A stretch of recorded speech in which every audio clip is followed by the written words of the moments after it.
So, ang topic po natin ngayon, ha, Biblia lang ang makakasagot at makakaintindi sa sarili. Sige po.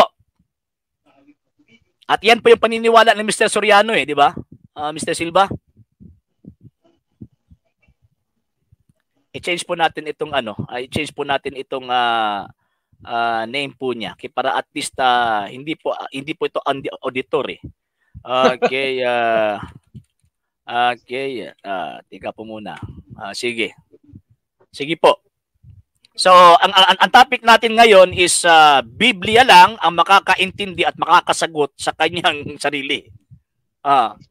Tama po ba? Sumasang-ayon po ba kayo niyan, Mr. Silva? Hello, hello. Opo, narinig ko po kayo. Akala ko hindi. Narinig ko po kayo pero putol-putol po yung signal po ninyo Okay, putol ba signal ko diyan? Ngayon hindi na. Pero yung reception po ninyo hindi po maganda pero okay lang po yung audio. Ito yung tatanong ko lang yung nabanggit mo kasi kanina yung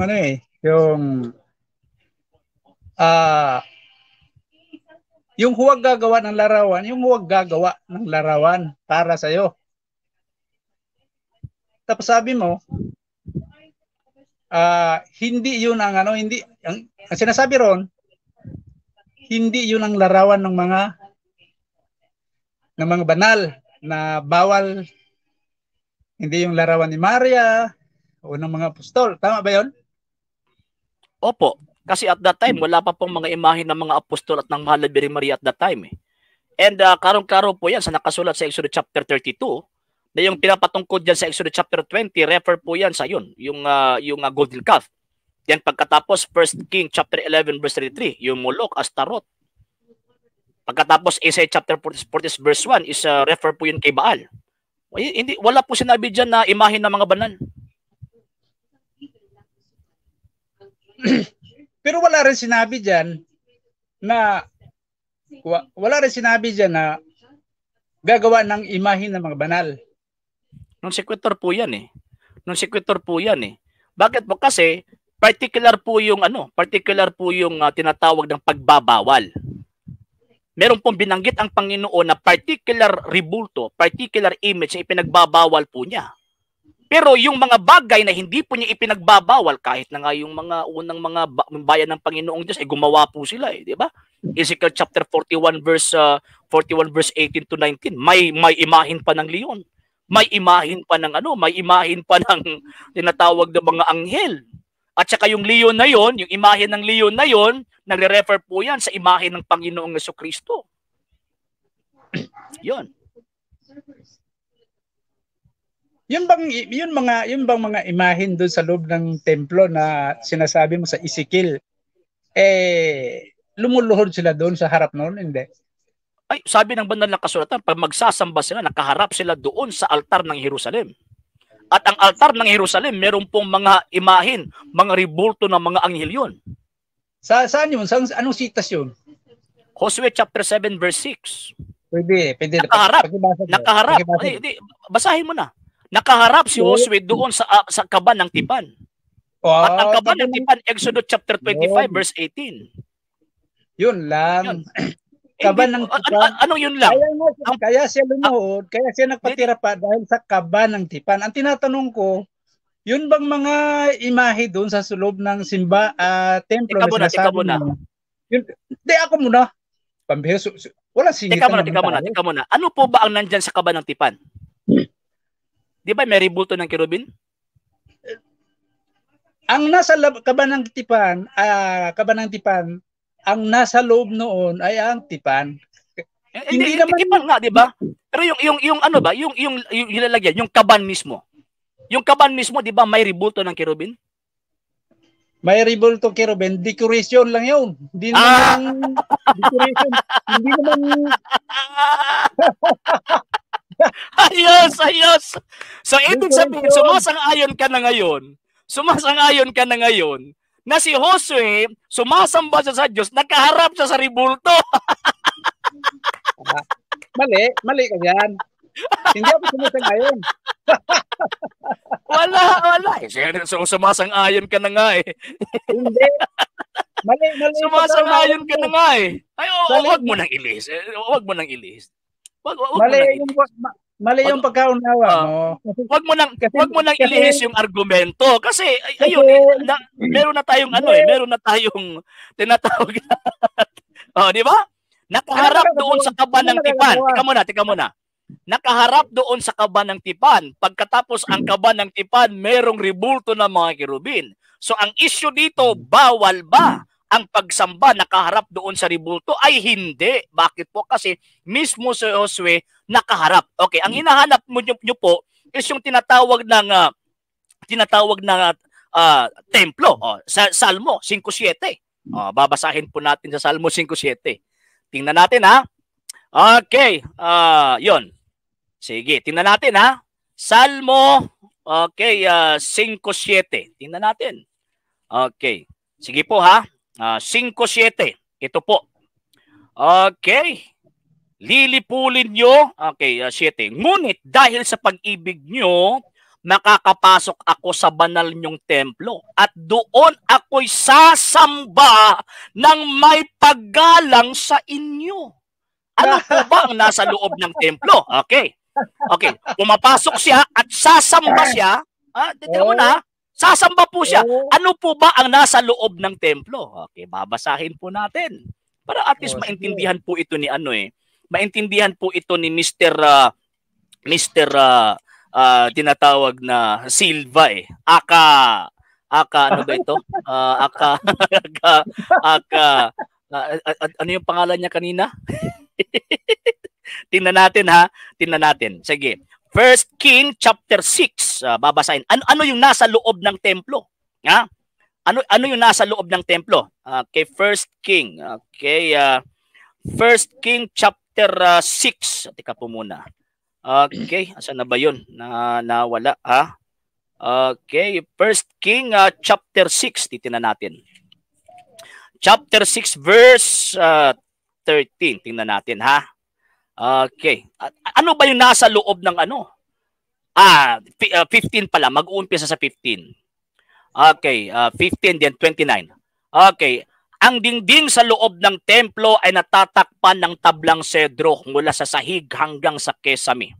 At ang sahig at ang kahoy na sipres, nagpagawa siya ng 2 kwarto sa loob ng templo sa pamamagitan ng paglalagay ng dibisyon mula sa sahig hanggang sa kesame. Ito tayo, abante tayo dito. 23. Nagpalagay si Solomon sa loob ng pinakabanal na lugar ng 2 kerubin. O saan na yung si Mr. Silva? Balik po kayo. Huwag niyo po akong takasan. Hindi auditor pala. Huwag niyo po akong takasan. Makinig kayo. Okay. Di kita tatakasan. Okay, dito. Nagpalagay si Solomon sa loob ng pinakabanal na lugar ng 2 kerubin na gawa ng kahoy na olibo, na ang bawat isa ay may 15 talampakan ang taas. Ang laki-laki! 15 feet! 15 feet sa loob ng templo. At sabi ni Salmo sa tabi, papasok ako at sasamba doon. At ang nasa loob ng templo, merong mga ribulto. Okay. 15 talampakan ang taas. Ang 2 kerubing ito ay magkasing laki at magkasing hugis. Ang bawat isa ay may 2 pakpak at ang bawat pakpak ay may habang 7.5 talampakan. Higante pala ito. So 7.5 ang taas ng ang pakpak po niya. So ibig pong sabihin, ang mga Hudyo po noon, pagpapasok doon sa tinatawag na templo, magsasamba sila, nakaharap sila sa isang ribultong, higanting ribulto ng kerubin. Okay na, nabasa ko na po. Ngayon, anong talata po ba sa Biblia, kapitulo at bersikulo na ang templo ng Panginoong Diyos walang ribulto? Hindi pa naman ako tapos Bihira. Yung binasa mo kasi, yung naman binasa mo, wala naman akong kwento doon. Wala akong tutol doon. Ang tinututulan ko lang, yung interpretasyon mo kasi. Kasi, ako, babasahin ko yung Exodo, Deuteronomy. Teka po muna, Mr. Silva. Teka po muna. Sabi mo, mali yung interpretation ko. Before ka po magpapatuloy, ano bang klaseng biblical criticisms ang ginagamit mo para sabihin mong mali ako? Ano? Anong klaseng tools of biblical interpretation po yung ginamit ninyo na nagpapatunay na mali ako sa interpretation ko? Kasi, kung wala ang kaban ng tipan, Hindi. Teka muna. Mr. Silva, ang tinatanong ko sa inyo ngayon, before kayo magpapatuloy, sabi mo na mali yung interpretation ko. Wala kang problema sa talata. Mali yung interpretation ko. Mali ang interpretation ko. So, anong klaseng tools of biblical interpretation po ba yung ginamit ninyo para sasabihin mali ako sa interpretation ko?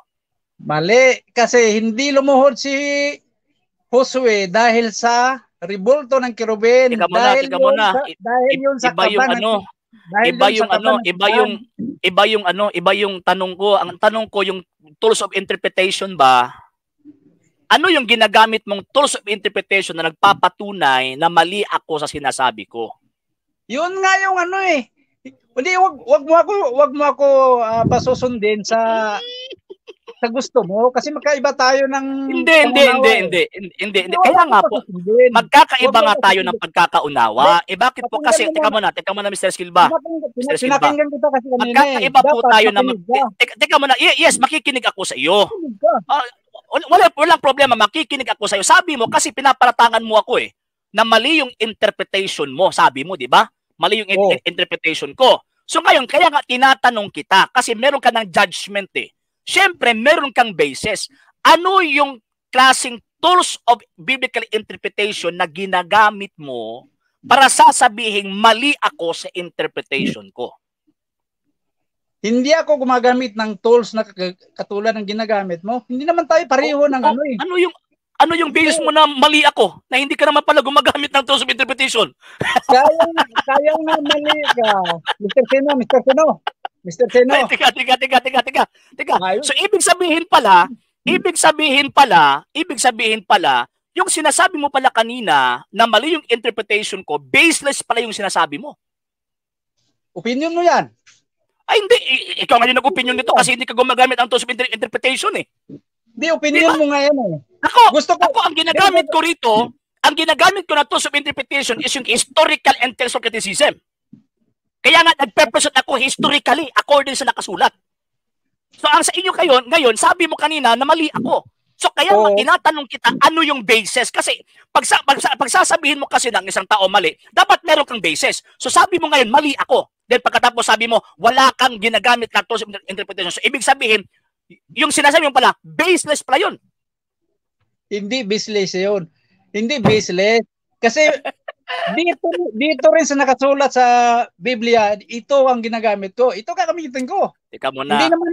We are not battling here by way of personal interpretation. Teka muna.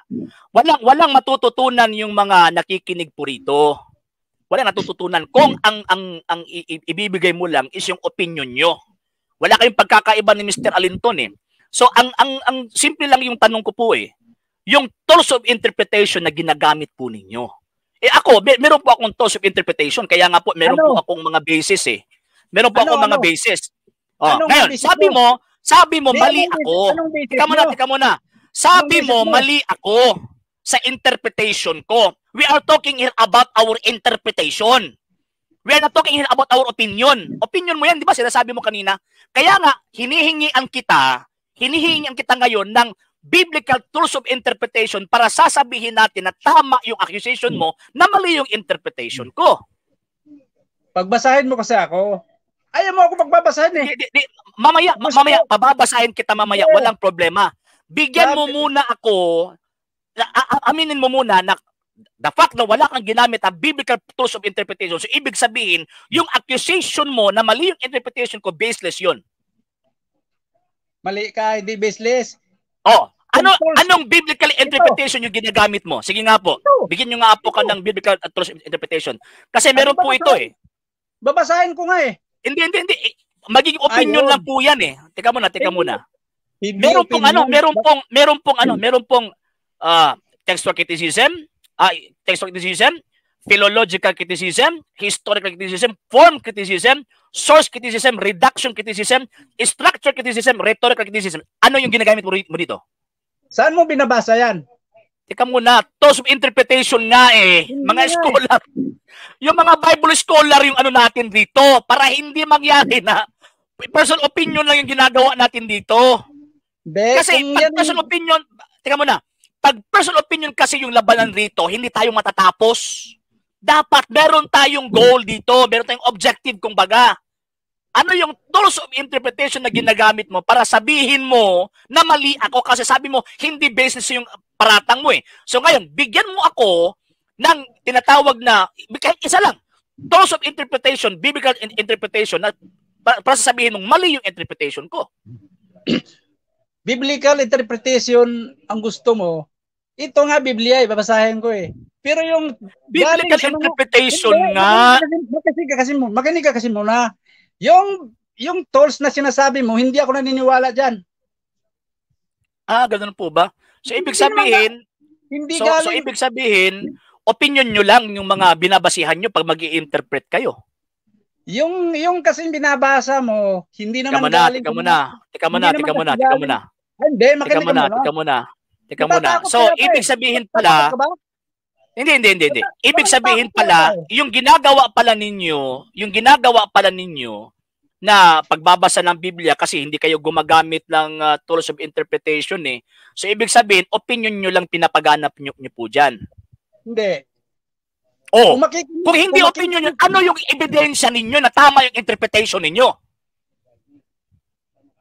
Kung pumayag ka na magbabasa ako, dapat pagbasahin mo kasi basis ako. Muna sa interpretation. Tingnan muna, kahit na magdamagan tayong magbasa rito, walang problema. Ang punto rito, yung interpretation natin, kasi ako gumagamit ako ng tools of interpretation, sa inyo hindi kayo gumagamit. So ano ang base ninyo na magiging tama yung interpretation ninyo ayon sa nakasulat? Kung ikaw gumagamit ng mga sulat ng mga theology na tinatawag, ako ayaw kong gamitin yan. Hindi ko tinatanggap yan. Tsaka, kasi ang sa inyo, tontology yan sa inyo, hindi theology. Tontology yan sa inyo. Wag mo kasi ako pasusundin para paniwalaan yung mga bubology na binabasa mo. No. Mali po kasi. Bakit po? Kasi kung puro lang opinion yung labanan dito, ay wag na tayong mag-usap. Kung puro opinion lang. Bakit po? Kasi wala tayong matututunan rito eh. Puro lang opinion yung pinapaganan nyo dito.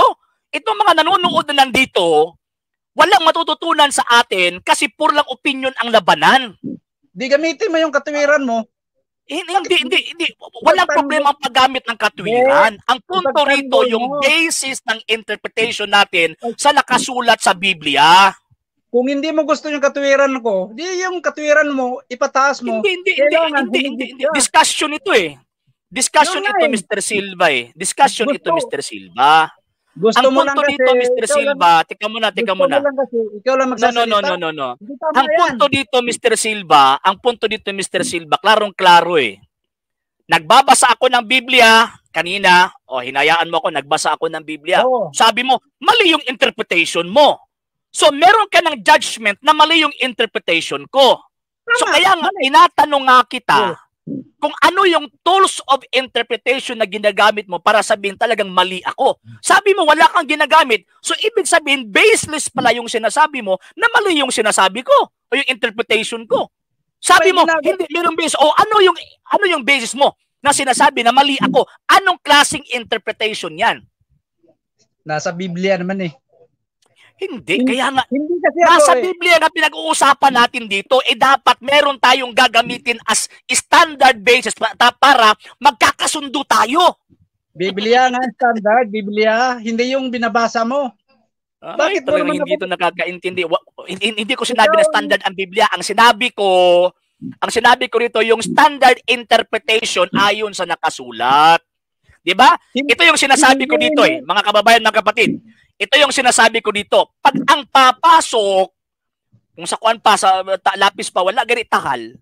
Pag ang papasok dito, walang bit-bit na ebidensya, ay talagang walang patutunguhan ng argumentong ito. Hindi yung standard mo ang papakinggan ko. Hindi yung standard mo ang papakinggan ko, Mr. Seno. Sabihin mo, interpretation. Teka muna, interpretation. Teka muna, babasahin ko muna. Hindi po. Ikaw yung kinakapos rito. Ikaw yung kinakapos rito kasi ini-insist mo yung opinion mo eh. Okay, teka muna. Hindi. Pababayaan kitang magbasa basta provided alam ko kung ano yung standard ng interpretation na ginagamit mo. Kasi ito kasi sabi ni San Pedro eh. Yeah, 1 Peter chapter 1 verse 20. Ito kasi yung sinabi ni San Pedro eh. 1:20. Okay, ito po babasahin ko po. Bago palikain ang mundo. Okay, Dos Pedro 1:20 rather. 2 Peter chapter 1 verse 20. Ito po yung sinabi ni San Pedro mismo eh.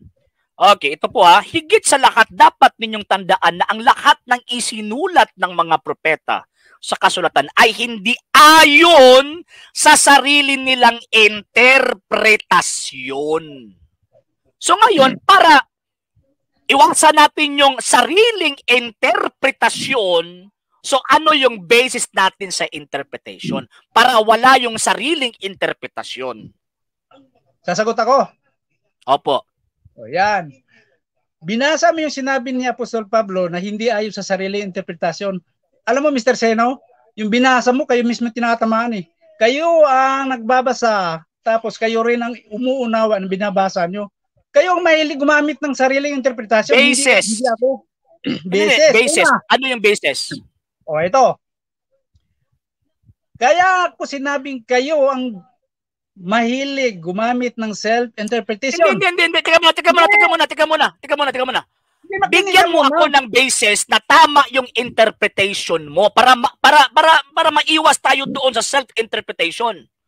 Bigyan mo ako ng standard rules kung baga ba na, okay, ito yung rules natin na tama yung interpretation kasi ito yung susundin natin para magiging tama ang interpretation natin. Hindi pwede magbabasa pagkatapos wala tayong tinatawag na standard rules para sabihin natin na tama yung interpretation natin.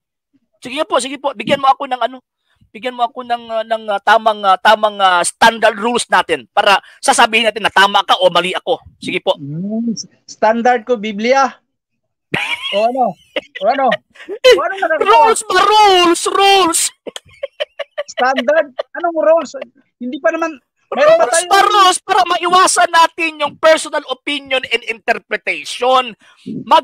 Maglagay ka ng rules na ito yung tamang interpretation na dapat gagamit tayo ng ganito, dapat ganito ang gagamitin natin, ganito ganyan para at least alam natin meron po tayong daan na lalakaran ng tama. Sige po. Alam mo, kung hindi mo kayang tanggapin yung pangangatwiran ko, dapat ikaw gumawa ng pangangatwiran mo na dapat humigit ka. Hindi, discussion ito eh. Huwag mo pakikialaman. Mr. Silva, discussion nga ito eh, di ba? So, ang sa akin po kasi rito, teka muna. Ang sa akin po kasi rito, ako hindi pa ako naglalatag eh. Teka muna, hindi pa ako naglalatag eh. Kini-question ko pa muna yung sinasabi mo na mali yung interpretation ko. Diyan tayo na stuck up eh. Ang punto ko dito kasi, pag magbabasa po tayo ng Biblia, dapat meron tayong basis sa ating interpretation para maiwasan natin yung personal opinion and interpretation. Yan yung punto eh. Yan yung punto. So ngayon, nagbabasa ka ng Biblia, nagbabasa ako ng Biblia. Kung ikaw ang magbabasa, sasabihin kong mali ka.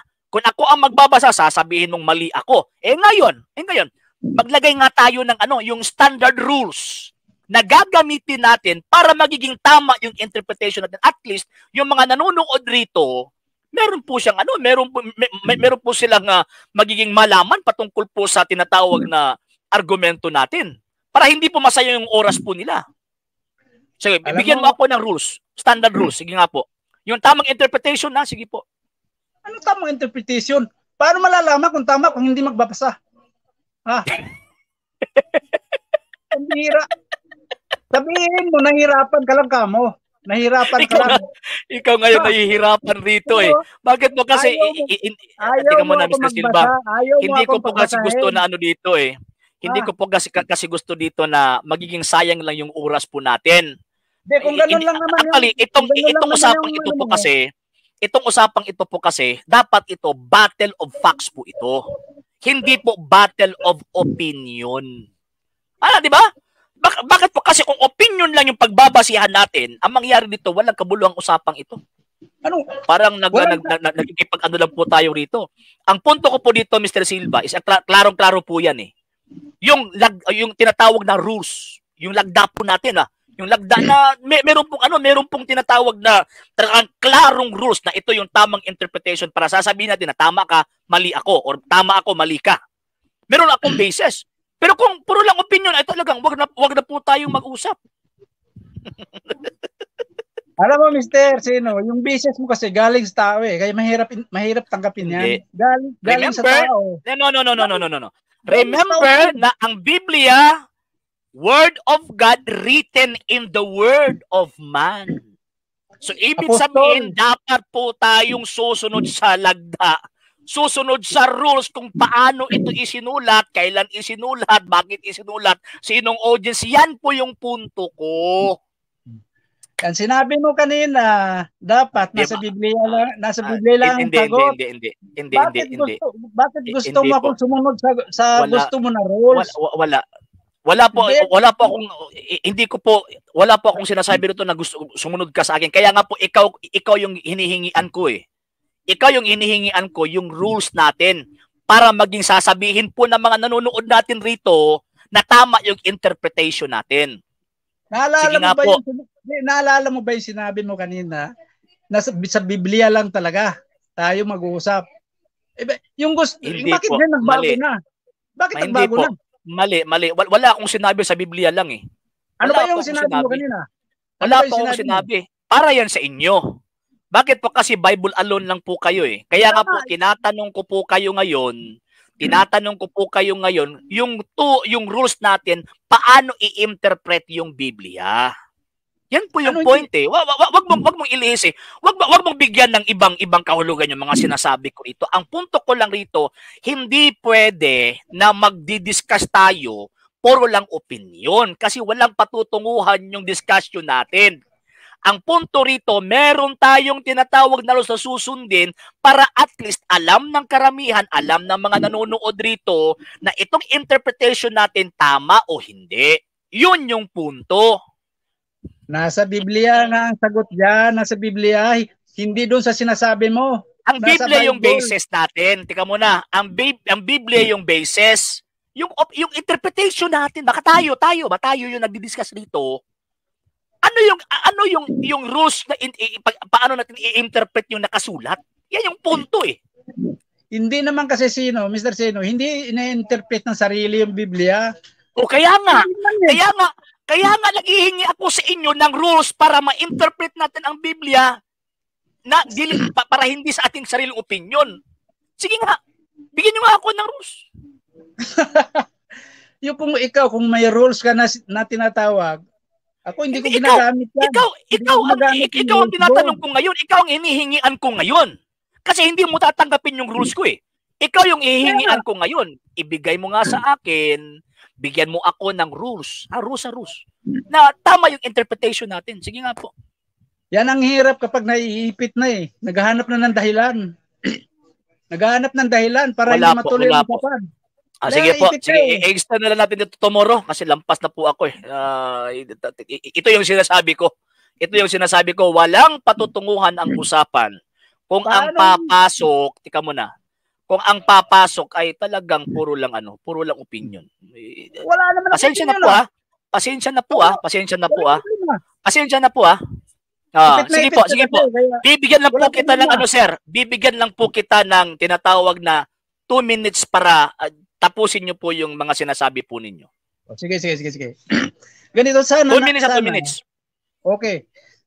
Sana pinagsalita mo ako, pinabayaan mo ako magsalita, magpaliwanag kasi babasahin ko eh. Kasi paniniwala mo kasi na yung mga sinasamba nyo sa loob ng simbahan ay hindi Diyos-Diyosan yan. Unang-una, Mr. Seno, gawa ng kami ng tao yan. Ang sinasabi sa Biblia, huwag kang gagawa. Yan gawa ng kami ng tao Gawa ng kami ng tao. Ang liwanag naman sa sinasabi sa 5:7, huwag kang gagawa. Huwag kang magkakaroon ng ibang mga Diyos sa harap ko. Huwag kang gagawa para sa iyo ng larawang inanyuan na kawangis ng anumang anyo na nasa itaas sa langit o sa ibaba ng lupa. Ang ibig sabihin, yung larawan ni Maria, kasama yan, napabilang yan sa ibaba sa lupa. Si Kristo ay tagalangit yon, yung anghel tagalangit, ang Diyos ay tagalangit yon. Ang sinasabi rito, huwag kang gagawa ng anumang larawan na nasa itaas ng langit. Kahit larawan ni Kristo, bawal gawin. Bawal gawin yon dahil hindi naman siya ang dapat luhuran mo, yung ginawa mo. Hindi mo dapat luhuran ang gawa ng kamay ng tao. Kaya Diyos-Diyusan pa rin ang labas noon. Ang linaw naman ang linaw ng nasa itaas ng langit. Huwag mong yuyukuran sila, yung mga anyo sa taas ng langit, anyo ng anghel, anyo ni Kristo, kahit larawan ng Diyos, huwag mong luluhuran. Lalo na yung ribulto ni Maria, hindi po pwede yan. Okay na po. Kaya napakaliwanag. Yung binasa nyo po ba, Mr. Silva, yung binasa nyo po ba ang nakasulat para sa mga Diyos-Diyusan, tama po ba? Ito, pag ginawa mo itong mga larawan at nagpatira pa ka, lumuhod ka, diyan papasok ang pagiging Diyos-Diyusan. Kasi yung next question. Si Panginoon si Kristo po ba Diyos-Diyusan o hindi? Si Kristo hindi Diyos-Diyusan. Good! Kristo. Okay na. Ang mahal na Birheng Maria po ba Diyos-Diyusan o hindi? Ay, pagka gumawa ka ng ribulto ni Maria, tapos Diyos-Diyusan. Ang mahal na Birheng Maria po ba Diyos-Diyusan o hindi? Kapag gumawa ka nga ng ribulto, kasi hindi naman si Maria. Kasi ang ribulto po niya, magiging Diyos-Diyusan po yan kung kinikilala po siyang bilang Diyosa. So tanong ko sa inyo, ang mahal na Birheng Maria po ba Diyos-Diyusan o hindi? Si Maria, hindi yung Diyos-Diyusan, tao yun. Pero, pag gumawa ka ng larawan ni Maria, Okay na. Very good. Okay na. Yun ang hindi mo naintindihan. Ako na naman, Mr. Silva, ha? Ako na naman, Mr. Silva. Okay, sige, ako na naman, ha? Teka man, ako na naman, ha? Okay. So, i-mute kita para walang sapaw, ha? So, ang ginagamit niyo pong talata, klarong-klaro po yan, Refer po yan sa mga Diyos-Diyusan. Magiging bawal po yan. Kaya nga po, ang introduction ng Panginoong Diyos, huwag kang kumikilala ng ibang Diyos maliban sa akin. Kasi ang sumunod na sinabi ng Panginoon na huwag kang gagawa ng mga larawang inanyuan, bakit po? Kasi yung mga larawang inanyuan na yun, kinikilala po nila bilang Diyos. Ano po yung talata natin? Exodus chapter 32 verse 4-5. Isaiah chapter 44 verse 17. Kinikilala po nila na Diyos po nila yung mga imahin na yun. So kaya nga sinabi ng Panginoon, huwag kang gagawa. Bakit po? Kasi siya po yung Diyos na siloso Bakit po siya siloso? Kasi pinapalitan na po nila ang Panginoong Diyos sa isang larawang bagay na sinasamba po nila bilang Diyos. Kaya nga po tinatanong kita, Mr. Silva, na ang Panginoong Jesucristo po ba Diyos-Diyusan? Sabi mo, hindi. Ang mahal na Birheng Maria po ba Diyos-Diyusan? Sabi mo, hindi. So, ibig sabihin, yung mga ribulto po nila, yung mga imahin po nila, hindi po matatawag po yan na Diyos-Diyusan. Bakit po? Kasi yung nirerepresentahan ng ribultong yan ay hindi po Diyos-Diyusan. Diba? Pangatlong tinatawag na argumento. Kung talagang ipipilit po ninyo na tinatawag na talagang mali yung paggawa ng mga ribulto kasi larawan inanyuan doon sa langit, sa lupa, ganito, ganyan. Ang una nakabayad po niyan ang Panginoong Diyos. Bakit po? Kasi nagpagawa po siya ng ribulto o ng imahen ng kerubin na tagalangit. Mismo ang Diyos na nagpagawa. Pagkatapos si Solomon nagpagawa rin. Kahit hindi po siya inutusan ng Panginoong Diyos na gumawa ka. At ang ginawa po niya ay talagang higante. 15 feet ang taas, pagkatapos yung pakpak ay 7.5 feet. Hindi po sinabi ng Panginoon na huwag kang gumawa ng ganyan kasi hindi ko inutos. Di ba? So, ibig sabihin, kinokontra mo ngayon yung nakasulat sa banal na kasulatan at ginagawa mo na ang Panginoong Diyos sinungaling. Eh bakit mo? Kasi ang pinaiiral po ninyo is yung personal opinion and interpretation po ninyo. Yan po yung problema. Kaya nga hinahanapan ko po kayo ng tools of interpretation. Eh bakit mo? Para maiwasan po ninyo yung opinion po ninyo na ipapasok po ninyo sa nakasulat. So yan po yung punto. Okay?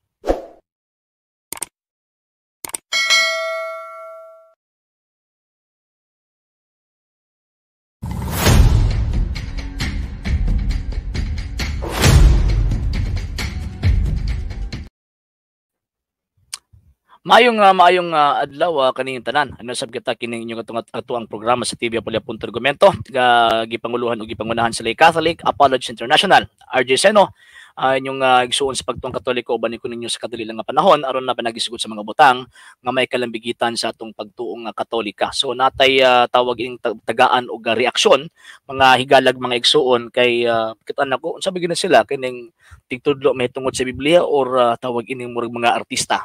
So, gusto na ko tagaan og kaning reaksyon ang ilahang tawag ini mga punto, kaning ilahang tawag ini nga video kay para maklaro na to, maklaro pud sa mga igsoon natong mga Katoliko kung unsa gyud ang atuang gitawag og pagtuo. Nya, syempre, makita nato nga ang ilahang tawag ini nga pagtulunan isang ilahang ginabirahan, ang ilahang ginatira, isang atuang tawag ini mga ribultog mga larawan. Amo to siya sa mga ribultog mga larawan sa ila. Mo ni sala sa ilaha. Nya ikaduha, kisa mo nagtudlo nila nga ang mga Katoliko nagsimbag mga ribulto, nagsimbag mga larawan.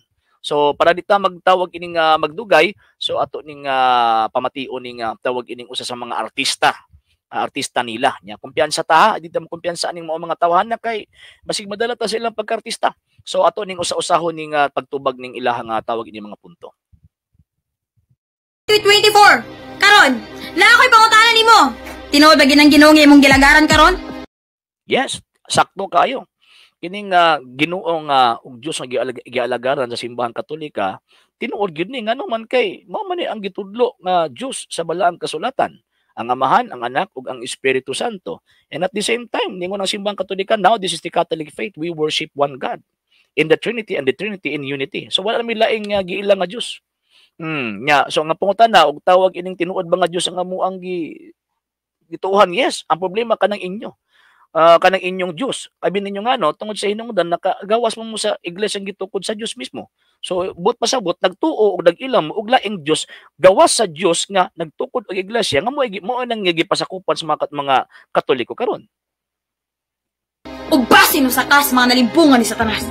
Na ang katuntawag ng manilimbong gigamit biya sa yawa mutungha sa gitawag og umaabot ng mga panahon. San Mateo kapitulo 24 bersikulo 4 ug 5 nya 24. Kining mga tawahanan nagbitbit ni ngalang Hesus. San Mateo kapitulo 7 bersikulo 21 hangtod sa gitawag og 23. Unya kabalo mi nga mas una biyang simbang Katoliko kontra sa inyo ha. So ang katong mga manlimbong mga bot nya ilaron tong tawag anang nauna nga gitawag pundok nya kamo na naron. Kay ulahiman mo. Di ba? Okay. Karon ako'y mga bersikulo nga pagbasahon para nimo. Roma 1 bersikulo 23 nagaingon. Imbes himayaon nila ang Dios nga walay kamatayon, mo na hinoy himaya nila ang mga larawan nga gibuhat sama sa dagway sa tawo, o sa mga langgam, o sa mga mananap, o sa mga hayop nga nagkamang.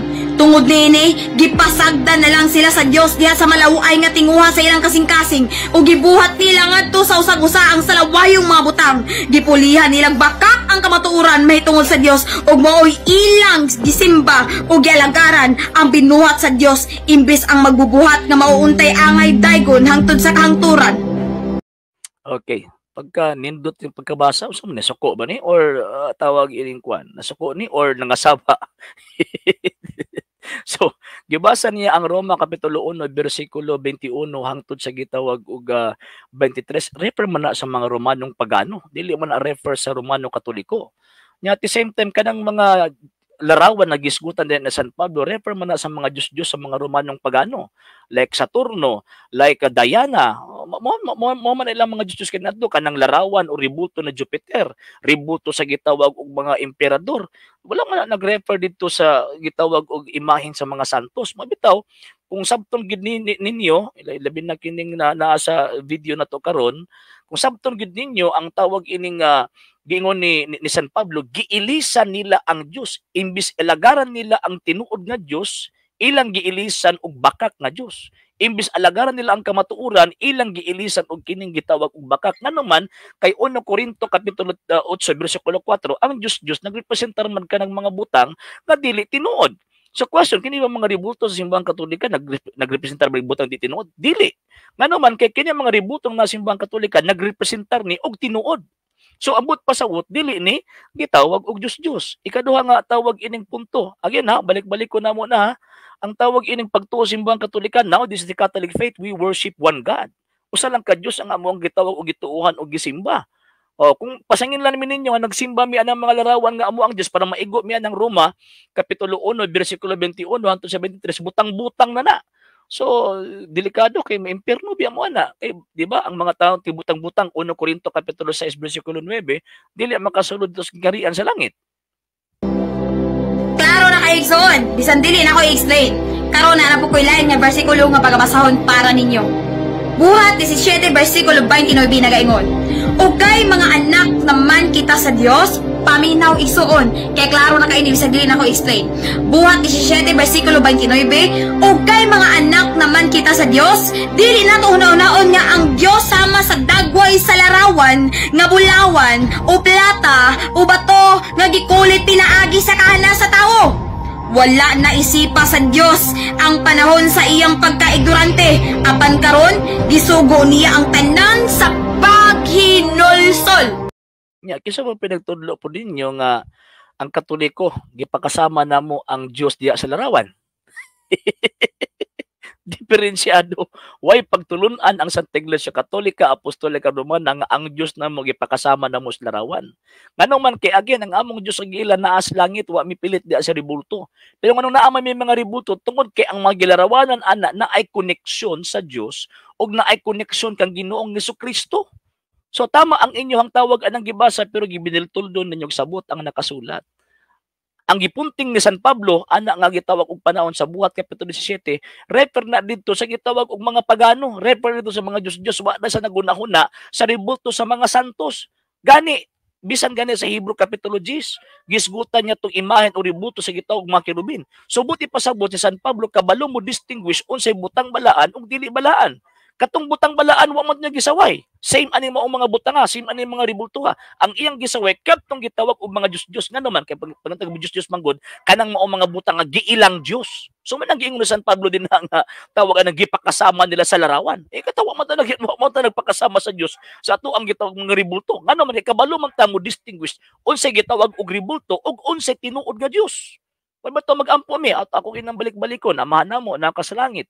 Di kita maingon na amahan na mo, may pilit ka ng larawan. Dili na naka-explain igsoon, klaro na kayo. The word of God says, okay. Ayon na gyud i-explain kay mas musamot pagkadako gyud na imuhang tawag anang sala ay gagakutlo-kutlo kag tawag anang sita sa Biblia, wa gyud kagsabot. Ay mga anak naman kita sa Dios, dili nato una-unaon nga ang dagway sa Dios sama sa gikulit nga larawan nga sama sa bulawan, plata o bato. Nga, kinsa man pinag-ingon nimo nga anak ka sa Dios? Pastor ninyo nagtudlo sa inyo? Tapos si tawag ining si Tebes nga nagtudlo sa inyo anak mo sa Dios. Unsa may connection ni Tebes sa tawag ining kang Kristo? Naabay siya connection kang Kristo? Naabay tawag iya nagsugo niya nga magtudlo siya ni anang moong gitawag mga butanga og apil pug ka? Dili ba sumala sa balang kasulatan ang mga babae pahilumon? Disgrasya. Igsuon, ilha pag-ayo kung kinsa gayon ang tinuod nga Ginoo. hagber na kailan ang mga Katoliko. Mabito gina-profess gyud namo na permente sa mga kredo, nagatuo ako sa Dios nga Amahan, makagagahom sa nga tanan, magbubuhat sa langit ug sa yuta. O mo ginamo ang tawag inang gina-profess. O kaila mi ana, yang problema man gud sa inyo ha, kay kanang inyohang Dios nga inyo ang giila, inyohang tawag anang ipakaon sa mua ayaw. Ay nang ipakaon sa mua kay kanang inyong Dios di man tinuod nga Dios. Kanang Dios nga inyong gituuhan, mo anang Dios nga nakagupitensya sa tinuod nga Dios. Kano man kay nagtukod mo inyong kaugalingong sekta, nagtukod mo inyong kaugalingong kabakakan, kanya ipatuon niyo sa mga tao nga kamoy tinuod. Nya wala may otoridad nga motudlo ana ngano man kay sulpot lang man mo. Fake man mo. Nakay po nga verse igsoon o kani siya igsoon mo ni siya ang tinuod nga Dios. Tinuod gyud nga Dios igsoon nga gipasabot sa Bible. The word of God says in the book of John 4 verse 24. Ang Dios espiritu ug kadto magsimba kaniya, kinahanglan magsimba diha sa espiritu ug sa kamatuoran. Nya gibuhat na ninyo. Nga tawag ining magsimba sa iya ha, pinaagi sa tawag ining espiritu ug kamatuoran. Kanang inyong gibuhat nga magkumbok-kumbo, magsayo-sayo, magtumba-tumba, magkirig-kirig daan sa Biblia. Wala na sa Biblia. Dili ingon-an ang pagsimba sa mga apostol. Dili ingon-an ang pagsimba sa unang gitawag og mga Kristiyanos.